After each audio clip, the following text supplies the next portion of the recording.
골로새서 3장 22절에서부터 25절까지입니다. 모든 삶의 영역 가운데 오늘날 사회는 참으로 바쁘게 돌아가고 있습니다. 아침 일찍 출근하여 저녁 늦게 들어오는 일이 허다하고 많은 분들이 끼니를 제대로 먹지 못할 정도로 바쁘게 일할 때가 많이 있습니다.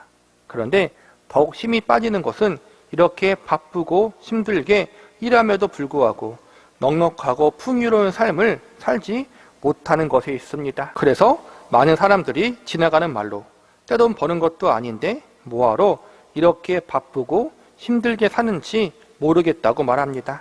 하지만 입에 풀칠이라도 하며 먹고 살려고 어쩔 수 없다고 그렇게 한숨 섞인 푸념을 하기도 합니다. 오늘날 대부분의 세상 사람들의 꿈은 돈을 많이 벌고 성공하고 인생을 편안하게 사는 것입니다.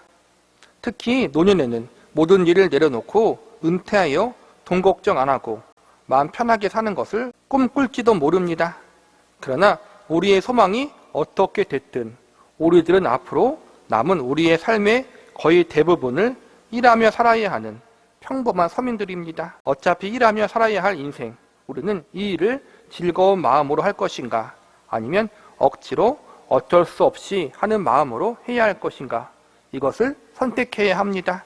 일을 한다는 것은 다른 말로 노동을 한다는 말과 의미가 동일합니다. 노동과 일에 대해 성경은 매우 긍정적인 관점을 가지고 있습니다. 상당히 많은 사람들이 노동은 하나님이 인간이 죄를 지어 주신 벌이다라고 생각하는 분들이 있습니다. 그러나 성경을 자세히 보면 인간이 죄를 짓기 이전에도 하나님은 에덴 동산을 관리하고 다스리는 일을 사람에게 맡겼다는 것을 발견할 수 있습니다. 흥미로운 것은 죄를 짓기 전에는 즐거운 마음으로 일을 했지만 죄를 지은 후에는 즐거운 마음으로 일하는 것이 아니라 억지로 하게 되었다는 차이가 있는 것입니다. 인간에게 있어서 노동은 단순한 생존을 위한 수단을 넘어 자신의 가치와 존재감을 확인할 수 있는 매우 의미 있는 행동이라고 말할 수 있습니다. 그래서 예로부터 인간은 노동하는 존재라고 불리기도 했습니다. 그런 의미에서 노동이란 것은 인간을 인간되게 하고 사람을 사람되게 하는 특성이라고 할 수 있습니다. 오늘날을 살아가는 현대인들의 상당수는 자신의 존재에 대한 가치를 잃어버리고 있습니다.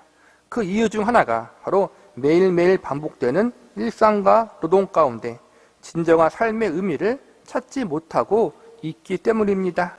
먹고 살기 위해서 어쩔 수 없이 일한다는 말은 누구나 공감하지만 그 가운데 보람을 느끼지 못하고 그 이상의 의미를 발견하지 못하기에 많은 현대인들은 노동이 끔찍하고 고통으로 다가옵니다. 이러한 시대 속에서 교회와 성도는 타락으로 인해 사라졌던 노동의 성경적 본래 의미를 다시 회복해야 할 필요가 있습니다. 그리고 다시 사람들에게 노동을 통하여 삶의 보람을 느끼고 자신의 가치와 삶의 의미를 발견할 수 있도록 도와주어야 합니다. 이를 위해서 우리는 성경에서 말하는 노동의 원리와 의미를 알아볼 필요가 있습니다. 과연 성경은 우리 그리스도인들에게 어떠한 노동의 원리를 가르치고 있는가?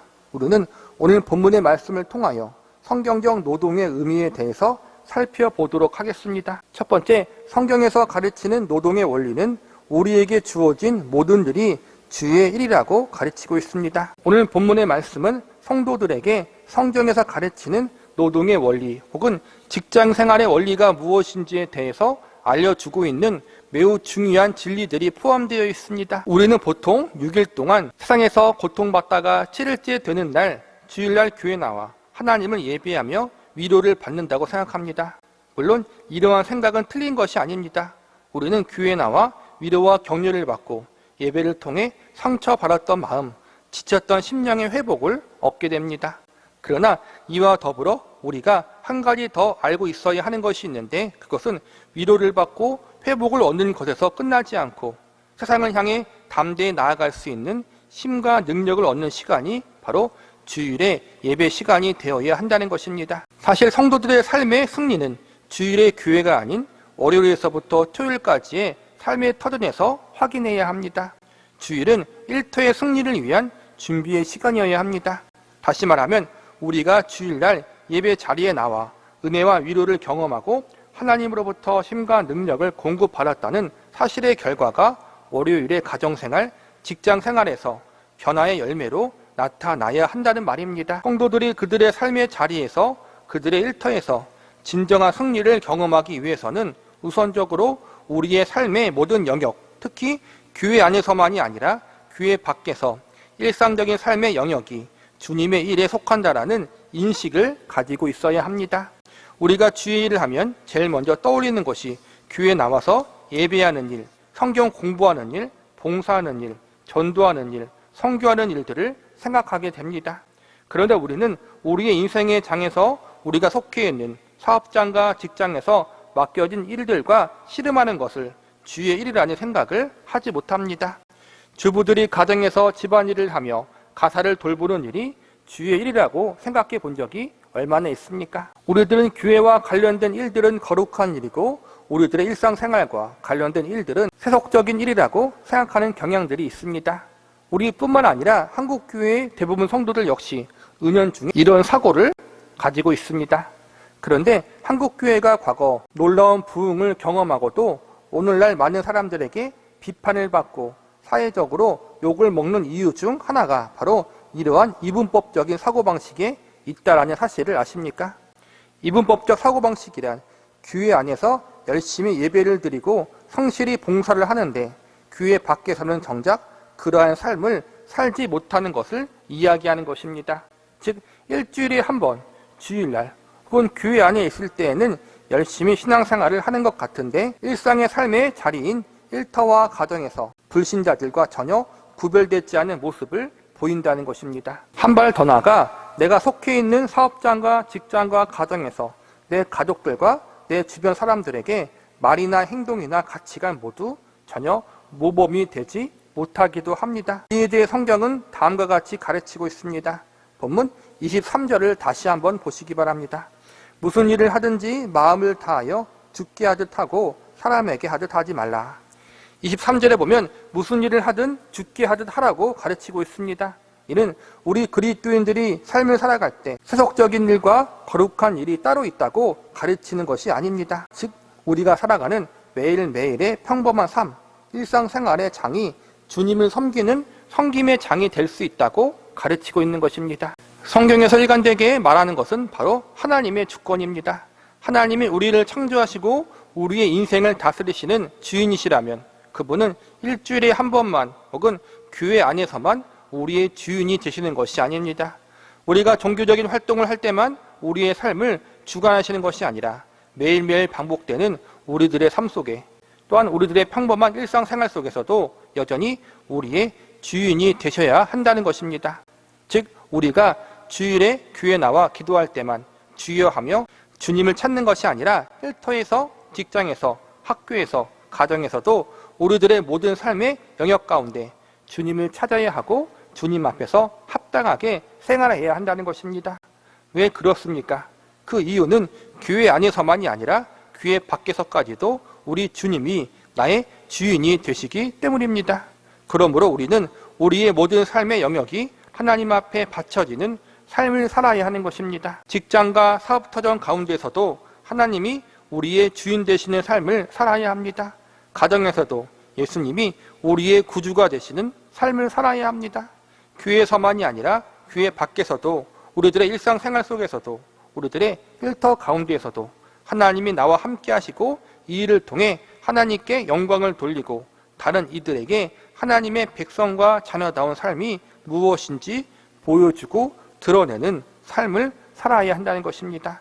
이러한 삶을 살아갈 수 있는 은혜가 우리에게 있기를 기도합니다. 두 번째로 성경에서 가르치는 노동의 원리는 사람을 의식하는 것이 아니라 하나님을 의식해야 한다고 가르칩니다. 믿는 성도들이 어떠한 일을 진행할 때 조심해야 할 것 중 하나가 너무나 사람을 의식하는 경우입니다. 사람을 의식한다는 말 자체가 나쁜 것은 아닙니다. 우리는 더불어 사는 사회 속에 몸 담고 있기 때문에 그 사회가 추구하는 윤리와 덕목들을 존중하며 지키기 위해서 노력해야 합니다.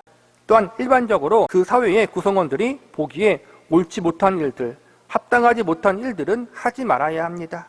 여기서 말하는 사람을 의식하지 말라는 것은 이와는 다르게 사람이 있을 때와 없을 때 이라는 마음 자세가 다르면 안 된다는 말입니다.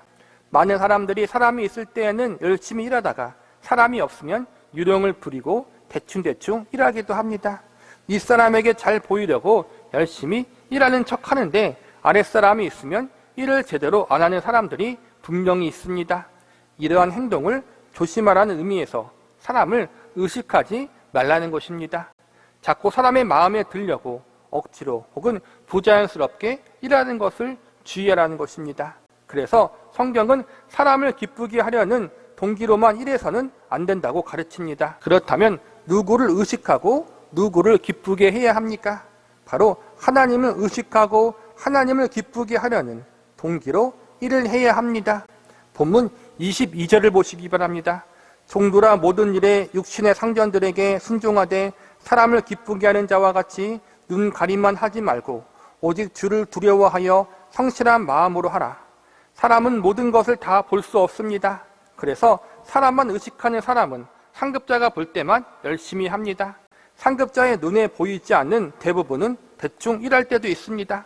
자칫 잘못하면 기회주의자가 될 수도 있습니다. 감독하는 사람 눈에 보이면 열심히 일하는 것처럼 보이다가 그 감독자가 사라지면 손을 놓는 사람, 윗사람 눈치만 보면서 불성실하게 일하는 태도를 우리는 늘 조심해야 합니다. 사람을 의식하는 사람들은 이러한 잘못에 빠질 수도 있습니다. 그러나 하나님을 의식하는 성도는 모든 것을 다 아시는 하나님 앞에 항상 언제나 최선을 다해 성실할 수밖에 없습니다. 왜냐하면 하나님은 언제 어디서나 우리와 함께 하시고 모든 것을 다 알고 계시기 때문입니다. 그래서 우리 성도는 사람이 아니라 하나님을 의식하는 사람들이 되어야 합니다. 세상 사람들은 어떠한 일을 맡을 때 주인 의식을 가져야 한다고 이야기합니다. 물론 이 말이 틀린 말은 아니지만 우리 그리스도인들은 주인 의식보다는 청지기 의식을 가지는 것이 보다 더 옳습니다. 청지기 의식이란 나에게 이 일을 맡겨주신 분이 있다는 사실을 인식하는 것입니다. 무엇보다 우리 믿는 사람들은 창조주 하나님, 전능자 하나님이 우리에게 지금 이 일을 맡기셨다라는 의식을 늘 갖고 있어야 합니다. 그래서 종교개혁자들은 늘 하나님 앞에서라는 구호를 외쳤습니다. 종교개혁 시기에 로마 카톨릭은 성직자들만 하나님 앞에 선다고 생각했습니다. 그래서 일반 신자들은 성당에서만 거룩한 척 살고 밖에서는 할 짓 못할 짓 다 하고 살았습니다. 어차피 성당 가서 성직자 앞에 고해 성사를 하거나 면죄부를 돈으로 사서 죄를 용서받으면 된다고 생각했던 것입니다. 그러한 잘못된 생각을 가진 당시의 사람들에게 종교개혁자들은 이렇게 외쳤습니다. 언제 어디서나 하나님 앞에서 살아야 합니다. 무엇을 하든 하나님을 의식하면서 하나님이 지켜보고 계신다는 자세로 살아야 합니다. 이러한 가르침은 우리의 삶이 전지전능하신 하나님 앞에 있다는 사실을 잊지 말라는 것입니다. 이 말은 상징적인 말이 아니라 진실입니다. 왜냐하면 성경에 보면 하나님이 안 계신 곳이 세상 어디에도 없고 하나님이 모르시는 것이 하나도 없다고 나와 있기 때문입니다. 우리의 앉고 일어섬도 아시고 우리의 머리카락의 숫자도 아시고 우리의 심장과 폐부도 아시고 우리의 생각하는 것, 마음의 중심도 아신다고 성경은 선포하고 있습니다. 하나님이 우리가 하는 모든 일들, 우리의 생각과 마음의 동기까지도 다 알고 계신다면 우리의 삶의 태도, 우리가 감당하는 모든 일에 대한 자세가 달라지지 않겠습니까? 이러한 의식은 평범하거나 지책이 낮은 자리에 있는 사람에게만 해당되는 것이 아닙니다. 높은 자리에 있는 사람들까지도 나라의 위정자와 지도자들에게도 동일하게 적용됩니다. 내가 사장이라고 해서, 내가 고위 간부이고 높은 공직자라고 해서 우리의 밑에 있는 하급자나 부하 직원들을 함부로 대할 수 없습니다. 왜냐하면 우리보다 높으신 분이 우리를 항상 지켜보시고 계시기 때문입니다. 골로새서 4장 1절을 보시기 바랍니다. 상전들아 의와 공평을 동들에게 베풀지니 너희에게도 하늘의 상전이 계심을 알지어다. 뉴스에 나오는 것이 무서워서, 매스컴에 나오는 것이 무서워서 이러는 것이 아닙니다. 내 삶이 나의 주인 되시는 하나님 앞에 있기 때문에 그 하나님이 나를 지켜보고 계시기에 나는 단지 하나님이 잠시 맡겨주신 일을 감당하는 청지기에 불과하기 때문에 우리는 늘 정직하고 겸손하게 일을 감당해야 합니다. 우리가 사회적으로 낮은 곳에 있든지 우리가 높은 곳에 있든지 어떠한 위치, 어떠한 계층에 속해 있든지 우리는 모두 하늘의 상전이신 하나님을 의식하고 살아야 합니다. 무엇보다 우리의 왕이시오 주인이신 하나님이 우리를 얼마나 성실하고 인격적으로 대하셨는지, 얼마나 큰 사랑과 은혜와 자비와 긍휼로 대하여 주셨는지 잊지 말고 우리는 우리 주변 사람들에게 그러한 태도로 대해야 합니다. 하나님이 우리의 삶 가운데 함께 계신다. 우리의 인생이 하나님 앞에 있다. 우리가 이런 의식을 갖는 순간 비로소 우리는 사람의 눈치만 보는 기회주의자적인 삶에서 자유할 수 있습니다. 우리의 모든 상황과 모든 삶의 자리에서 하나님이 앞에 계신다는 마음가짐을 가지고 정직하고 성실한 믿음의 삶을 살아갈 수 있는 저와 여러분이 되시기를 바랍니다. 마지막으로 성경에서 가르치는 노동의 원리는 모든 일을 죽게 하듯 성실하게 감당해야 한다는 것입니다. 23절에 보면 무슨 일을 하든 마음을 다하여 죽게 하듯 하라고 나와 있습니다. 무슨 일을 하든 우리의 주인 되시는 하나님을 의식하면서 그분이 우리에게 이 일을 맡기셨다는 소명의식을 가지고 일을 하라는 것입니다. 주님이 나에게 이 일을 맡기셨다라는 소명의식을 가지고 일하는 것과 그러지 않고 그냥 일하는 것에는 어떤 차이가 있을까요? 제일 먼저 일을 대하는 태도부터 달라질 것입니다. 그리고 이와 함께 일을 대하는 마음의 자세도 분명 달라질 것입니다. 우리에게 하나님이 어떤 분이신지에 대하여 생각해 보시기 바랍니다. 하나님은 우리의 구원자요 주인이십니다. 천지 만물의 창조자요 주관자이십니다. 만왕의 왕이자 전지전능하신 하나님이십니다. 이렇게 위대하신 하나님이 우리에게 이 일을 맡겨주셨다면 이것이 얼마나 영광스러운 일입니까? 무엇보다 그러한 위대한 분이 저와 여러분을 사랑하셔서 그분의 독생자 예수님까지 십자가에 내어주지 않으셨습니까? 예수님이 친히 그분의 생명을 우리를 위해서 희생하지 않으셨습니까? 이처럼 하나님과 예수님이 우리에게 이 위대한 사랑을 보여주셨고 그분이 우리에게 이 일을 맡기셨다면 우리가 감사함으로 일할 수 있지 않겠습니까? 나를 사랑하는 주님, 내가 사랑하는 주님, 이 주님이 나에게 이 일을 맡기셨다면 즐거운 마음으로 일할 수 있지 않겠습니까? 이렇게 주님을 생각함으로 우리의 노동은 괴로운 노동이 아닌 즐거운 노동이 될 수 있는 것입니다. 타락 전, 타락 후의 노동 간의 변화는 바로 사람의 마음에 있습니다. 타락 전에도 사람에게 하나님은 에덴 동산을 관리하라는 일을 주셨습니다. 그러나 타락의 결과로 즐겁게 일해야 할 노동이 괴로운 노동이 된 것입니다. 그러나 이제 우리는 구원의 은혜를 받은 성도가 되었다면 일의 태도가 달라져야 합니다.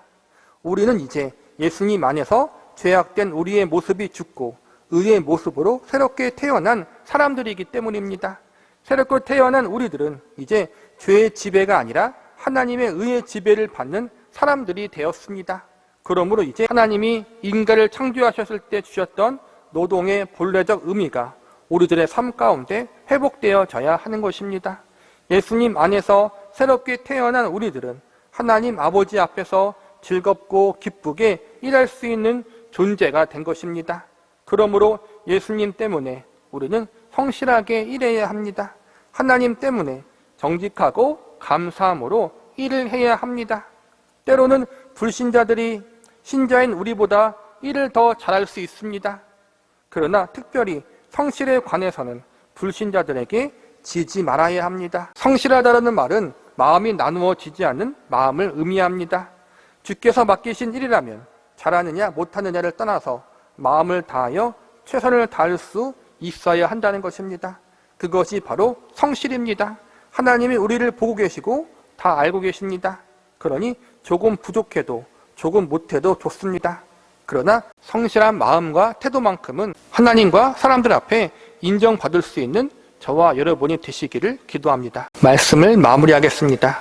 우리는 우리가 몸담고 있는 직장과 사업터에서 우리의 일터에서 성실하게 최선을 다해 일을 감당하려고 할 때 종종 우리의 마음을 무겁게 하고 시험에 들게 하는 경우들이 있습니다. 특별히 내가 열심히 하는 것만큼 내가 성실과 정직과 최선을 다하는 만큼 다른 이들이 나를 알아주지 못할 때 우리는 낙심하기도 합니다. 그리고 그만큼 결과가 나오지 않았을 때 크게 실망하기도 합니다. 나는 정말로 하나님 앞에 성실하게 최선을 다했습니다. 그러나 결과가 좋지 않습니다. 하나님, 어찌 이렇게 된 건지요? 이렇게 우리는 낙심하고 시험에 들 수 있습니다. 그러나 성경은 어떻게 말하고 있습니까? 본문 24절을 보시기 바랍니다. 이는 기업의 상을 주께 받을 줄 아나니 너희는 주 그리스도를 섬기느니라. 여기서 보니까 상을 누가 주신다고 했습니까? 바로 하나님이십니다. 하나님이 내 수고를 아십니다. 그리고 그분의 때에 그분의 방법으로 반드시 보상하십니다. 이어지는 25절을 보시기 바랍니다. 불의를 행하는 자는 불의의 보응을 받으리니 주는 사람을 외모로 취하심이 없느니라. 하나님은 성실함에 대한 보상도 주시지만 반대로 불의한 것에 대한 보상도 주신다고 나와 있습니다. 이 땅에서 살면서 현실을 바라보면 뺀질뺀질한 사람이 더 잘 되는 경우들이 있습니다. 남의 공을 가로채고 성실히 일한 사람을 깔아뭉개며 어떻게 해서든지 남보다 자신이 우위에 서기 위해 수단과 방법을 가리지 않은 사람들이 성공하는 모습들이 종종 목격되기도 합니다. 이러한 모습을 보면서 정직해도 성실해도 최선을 다해도 소용이 없구나, 세상은 불공평하구나 이렇게 여기며 낙심하기도 합니다. 맞습니다. 세상은 불공평합니다. 그러나 이 불공평한 세상을 하나님이 하나님의 때에 반드시 가장 정의롭고 공의롭게 심판하실 것입니다. 하나님께서 하나님의 때에 모든 사람들이 인정하는 절대적 공의와 완전한 정의를 실현하실 것입니다. 하나님의 정하신 그때 하나님은 아무도 몰라주고 그 누구도 알아주지 못한 숨은 우리의 수고와 성실을 모두 보상해 주실 것입니다. 하나님이 반드시 갚아 주실 것입니다. 그러므로 사람들이 알아주든 알아주지 못하든 궁극적인 일의 평가를 하나님께 맡기시기 바랍니다. 하나님의 상급 주심을 믿고 성실하고 정직하게 하나님이 맡겨주신 그 일을 감당하시기 바랍니다. 혹 이 세상에서 모든 보상이 주어지지 않을 수도 있습니다. 그러면 천국에서라도 반드시 우리의 행한 바 합당한 보상이 주어질 것입니다. 하나님이 반드시 보상하신다. 우리의 모든 수고가 하나도 헛된 것이 없다. 이러한 사실을 우리가 확신한다면, 이러한 믿음을 가지고 우리의 일상의 삶 가운데 성실히 최선을 다한다면 일의 시작과 진행, 그리고 마지막 결과까지도 하나님께서 모든 것을 책임져 주실 것입니다.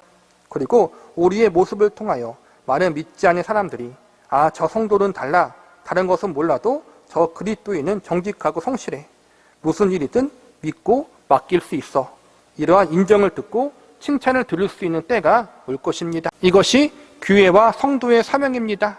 우리가 어디를 가든지 평신도 선교사로서 예수 그리스도의 향기를 드러내며 하나님의 살아계심을 증거할 때 우리가 가정에 있든지 학교에 있든지 직장, 사업터에 있든지 우리를 통하여 복음이 증거되는 선교의 현장이 되어질 것입니다. 저와 여러분은 그리스도의 사신이요 제사들입니다.